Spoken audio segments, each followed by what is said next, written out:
The atmosphere in the room was tense and every breath heavy with anticipation. Min Lee rubbed the back of his neck. We need to draw him out.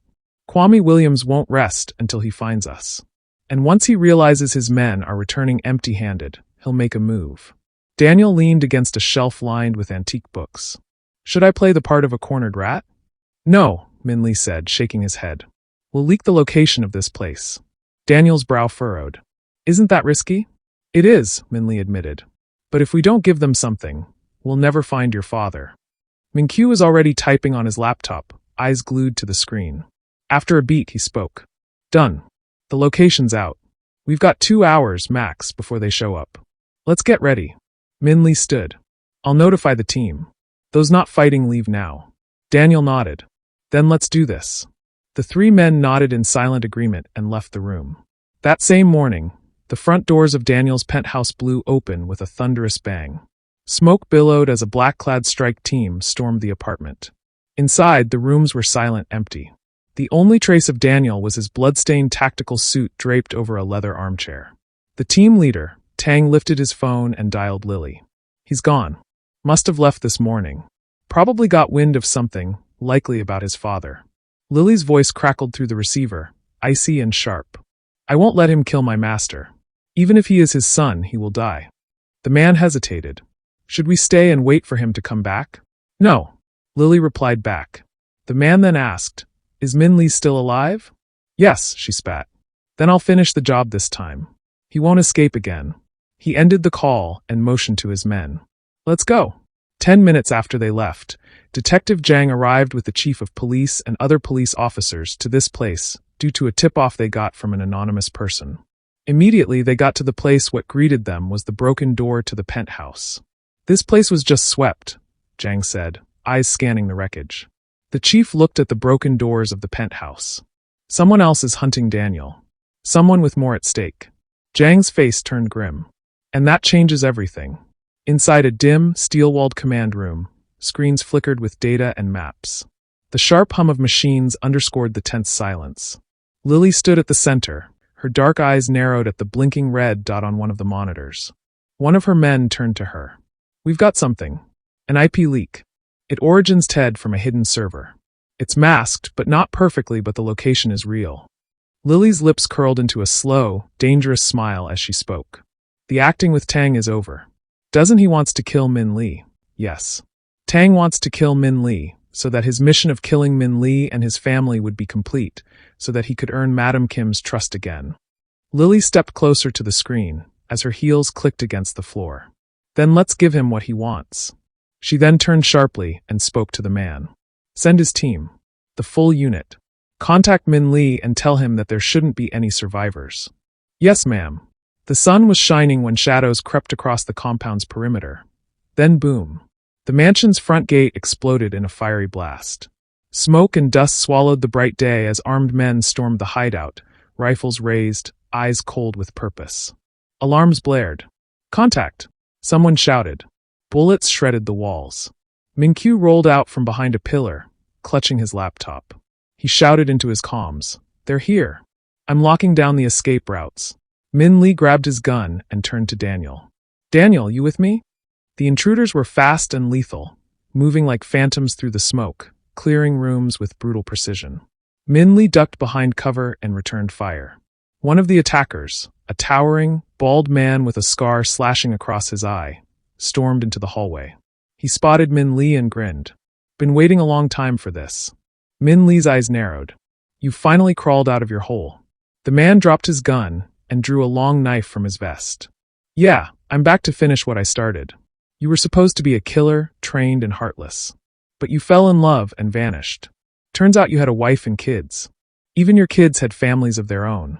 So when Madam Kim found out, she gave me the order to eliminate you and everyone you loved. Min Lee's breath caught. Fury surged through his veins. The man began circling him, savoring every second.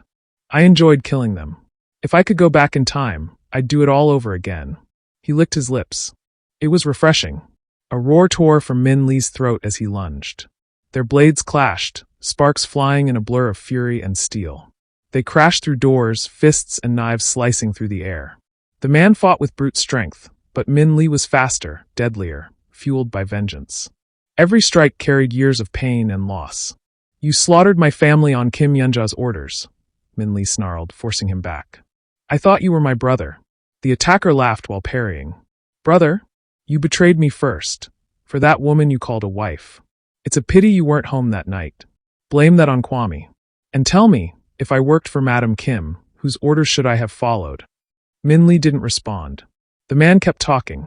I still don't understand what Madam Kim saw in Kwame Williams.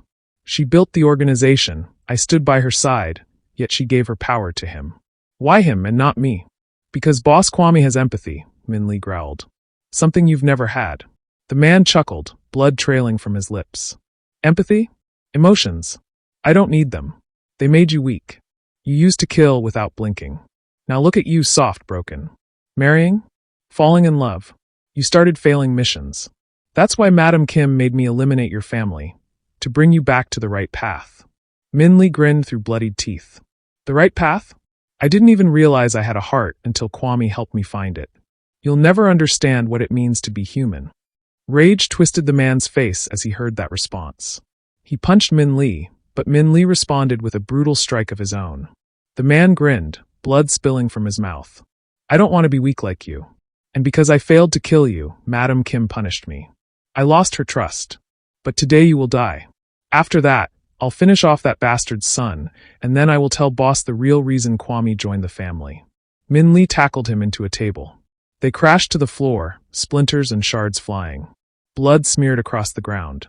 You're not making it out of here alive, Min Lee snarled, pressing his blade to the man's throat. Lily sent you here to die, and that's exactly what will happen. That brat finally learned how to fight back, the man spat, struggling beneath him. Madam Kim's biggest mistake was saving her that night. She betrayed her for Kwame. They fought on, vicious and desperate. At one point, the man managed to break away, limping toward an exit, but Min Lee was faster. He shot him in both legs. The man dropped, groaning in agony. Min Lee raised his gun, finger on the trigger, when a voice cut through the tension. Stop! Daniel's voice rang out from the doorway. He stood there, blood streaking his temple, chest rising and falling with each breath. Min Lee didn't move. He's the only one who might know where my father is, Daniel said tightly. You can't kill him. Not yet. Min Lee's hand trembled. Then slowly he lowered the weapon. The man let out a dark chuckle, blood bubbling at his lips as he was about to speak, but before he could speak, Min Lee stepped forward and punched him hard in the gut, sending him into unconsciousness. Take him, Min Lee ordered as two men entered. They dragged the bloodied attacker away. Min Lee turned to Daniel. I'll make sure he talks. Daniel nodded, then silently walked out.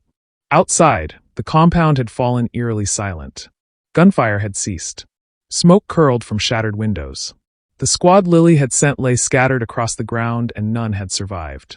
Minkyu's fingers danced across the keyboard, his face lit by the glow of cascading security feeds. He plugged into the encrypted line, voice low and steady as he delivered the report. The squad you sent has been eliminated, with the exception of one. But he won't last long. This front is done. It's time to move to the next phase. A pause followed before Lily's voice came through, cold, composed, and laced with something sharper beneath the surface. Understood. I'll inform him. Phase 2 begins now. Minkyu leaned back, exhaling slowly. The interrogation room was dim, silent save for the low hum of a flickering overhead bulb. Min Lee stood alone, arms crossed, eyes fixed on the bloodied, muscular man slumped in the chair. His wrists were bound, head bowed, breathing shallow. The stench of sweat, blood, and fading life hung heavy. Min Lee stepped forward, voice calm, edged with steel. Tell me what Kim Yunja is planning. The man raised his head slowly, a swollen smirk tugging at the corner of his lip. Phase 2 already began the moment Kwame's son killed those three. Min Lee's eyes narrowed. What do you mean? Silence. Min Lee drove a hard fist into his gut, drawing a grunt, but still the man said nothing. I'll ask once more, Min Lee said coldly. What do you mean Phase 2 began when Daniel killed those criminals? The man coughed, blood staining his teeth. She wants to erase the past and rebuild herself, as something better. Someone clean. That's why she used Kwame's son, to eliminate her enemies. But Kim Sang-woo interfered. He exposed the truth to Kwame, that his son was being used. That's why you were brought out of the shadows. Min Lee frowned. Kim Sang-woo respects his sister. He'd never harm her. That made the man laugh, hoarse and bitter. You still believe that? Everyone wears a mask, Min Lee. He paused, then went on. Her brother wanted what Kwame had: power, influence, fear. But love changes people. She fell for Kwame and wanted out. Wanted to leave the underworld behind. He didn't. Min Lee's voice was tight. Then why didn't he act 10 years ago? Why now? The man smiled. He needed a catalyst. Someone to tear them apart. And then it clicked. Daniel, Min Lee muttered. Correct. For 3 points, the man said mockingly. Kim Sang-woo found out about Kwame's son. He pretended to help his sister, told her there was someone in Ghana who could wipe out her enemies, Daniel. She doesn't know he's Kwame's son. So Sang-woo faked Kwame's death and sent that news to Daniel, along with a package, names and faces of people he said were Kwame's enemies. But those targets were Yunja's enemies, and since Kim Yunja was changing, Kwame allowed it. Min Lee's eyes widened. I thought Kwame came up with that plan to bring Daniel to South Korea. The man laughed. I said you were smart. I take that back, you're blind. He leaned forward slightly. Kwame found out only after Daniel received news of his death and vowed revenge. That's when he acted, brought Lily in, set up his company again, arranged protection for Daniel. All to shield him from Kim Sang-woo. Where is Kim Sang-woo now? Min Lee asked. The man shook his head weakly. I don't know where he is today. But 2 days ago, I saw him in Busan. By the sea. I don't know what he was doing there, but I suspect it has to do with the civilians he ordered us to kidnap. Min Lee's breath hitched. That's not possible. Kim Yunja was always the one obsessed with human experiments. The man's face twisted in something like pity. She was. Until she fell in love with Kwame. Then she changed. She let it go. He met Min Lee's gaze. You'd better get to Busan. You might still save them.